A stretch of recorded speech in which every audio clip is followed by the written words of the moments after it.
বিএনপির গুলশানের কার্যালয়ে ঢাকা ১৭ আসনের নেতাকর্মীদের সাথে আজও বৈঠক করছেন দলের ভারপ্রাপ্ত চেয়ারম্যান তারেক রহমান। সকাল ১১টায় এই বৈঠক শুরু হয়। প্রায় ২ ঘন্টার বৈঠকে ঢাকা ১৭ আসনে বিভিন্ন সমস্যা নিয়ে আলোচনা হয়। পাশাপাশি ধানের শীষের পক্ষে প্রচারণা আরও বেগবান করতে নেতাকর্মীদের নির্দেশনা দেয় তারেক রহমান। এর আগে গতকাল মঙ্গলবার ঢাকা ১৭ আসনের দলের নির্বাচন পরিচালনা কমিটি ছাড়াও বনানী এবং ক্যান্টনমেন্ট থানার নেতাকর্মীদের সাথে বৈঠক করেন বিএনপির ভারপ্রাপ্ত চেয়ারম্যান।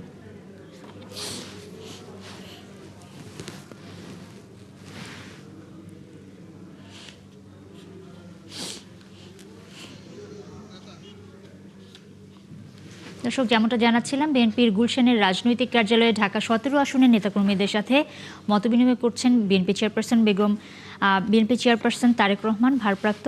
এ বিষয়ে আরও জানাতে আমাদের সাথে যুক্ত হচ্ছেন সহকর্মী মাহিলা ইসলাম।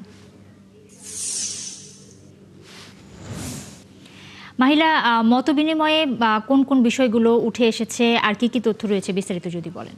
দ্বিতীয় পর্বের শেষ আলোচনাটি চলছে। নুসরাত, এটি হচ্ছে গুলশানের এই কার্যালয় থেকে এখনকার মতো তথ্য। মাহিলা, ধন্যবাদ আপনাকে। আপনি খবর রাখতে থাকুন। সবশেষ খবর নিশ্চয়ই আপনার মাধ্যমে দর্শকদের জানিয়ে দিব। দর্শক, ঢাকা ১৭ আসনের নেতাকর্মীদের সাথে বিএনপির ভারপ্রাপ্ত চেয়ারম্যান তারেক রহমানের বৈঠকের খবর নিয়ে জানাচ্ছিলেন মাহিলা ইসলাম।